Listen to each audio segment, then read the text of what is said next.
If you ask people if they're happy, most of them would say yes. But if you actually look at how people live, it doesn't always look like happiness. Most people are stressed, tired, anxious just about their future, and quietly wondering if life is supposed to feel better than this. So here's an interesting thought. If everyone is chasing happiness, then why does it seem almost nobody actually has it? There's an idea we grew up with that happiness is something that you eventually reach. It's like a destination. You check all these boxes off: career, relationship, money. You make sure you get stability. And then once everything falls into place, you're magically supposed to be happy. Especially here in the US. Isn't that why they called it the American dream? But the weird thing is once you get everything you want, like, yeah, you'll feel excitement here and there, but that feeling is temporary. And then your life just goes back to feeling normal. The main reason that happiness is so hard to hold on to is because humans can adapt to something incredibly fast. It's actually a psychological name for it: hedonic adaptation. It basically means no matter how good something is, your brain will get used to it. That's why every new job gets boring. Every relationship eventually gets out of the honeymoon stage. Even if you felt lucky about something, eventually it just feels ordinary. And that's when your brain starts seeking more dopamine, more excitement, the next goal, the next achievement. And you're thinking, okay, well, maybe that will be the thing. So then you get it, and then nothing changes. Or maybe you're excited temporarily, but then nothing changes. Another reason people struggle with happiness is simply comparison. Humans naturally compare themselves to others, but in this world, the modern world, the comparisons never stop. Because of social media, everyone is showing their best selves. They're on vacation, they have success, they have relationships, children, they're living in the mansion. Like, even your coworkers and stuff look like they're living way better lives than you. But when you hear about their drama and everything they got going on, you know that they're not actually doing that well. Because of that, you don't actually know what's real and fake, but all you see is smiling faces everywhere. For a second, you almost forget that everything was carefully chosen. Because when you're sitting there spiraling at night, you forget that context is important. You forget that they don't show the stress, the loneliness, or uncertainty. Then you're there spiraling, comparing your real life to somebody else's highlight reel. I always catch myself doing this with TikTok especially. Like, I'll see happy couples and people traveling, exploring, and it's like, well, they only post 1 or 2 TikToks a day. Like, I'm sure their days are maybe not always horrible, but I'm sure their days are also filled with mundane things, arguing, etc.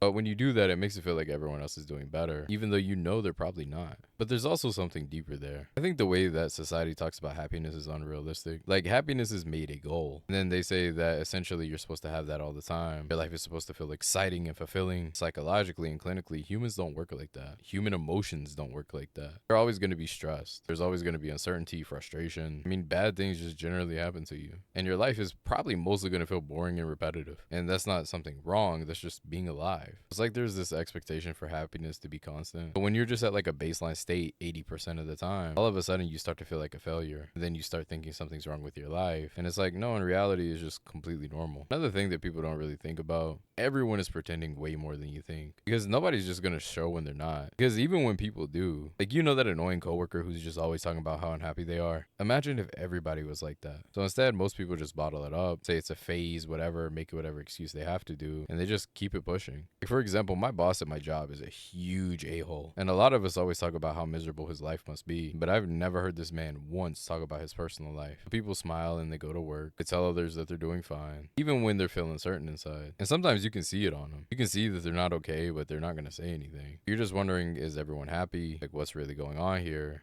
And it just creates some kind of mirage or illusion. In reality, most people are just trying to navigate things quietly. I think the real problem is not about people being happy or not. I just think is that happiness was never meant to be permanent. It's a state. It's something that comes and goes. It's a moment. It's not something that lasts forever. Just like sadness, anger, and so on. So once you stop expecting it to be there all the time, once you actually stop expecting happiness, because imagine if you were sitting there expecting sadness. Imagine if you were sitting there like, I need to get angry tomorrow. Once you understand it's a state just like all the others, it becomes easier to appreciate the parts that actually feel good, because happiness is not something you're going to arrive at. It's just something that's going to show up occasionally. Of course, you can always try to make it show up more often, but in the end, it's always going to be an occasional state. It's always going to show up while you're just living your regular day-to-day life. Anyways, that's just my 2 cents. I'm out. Peace.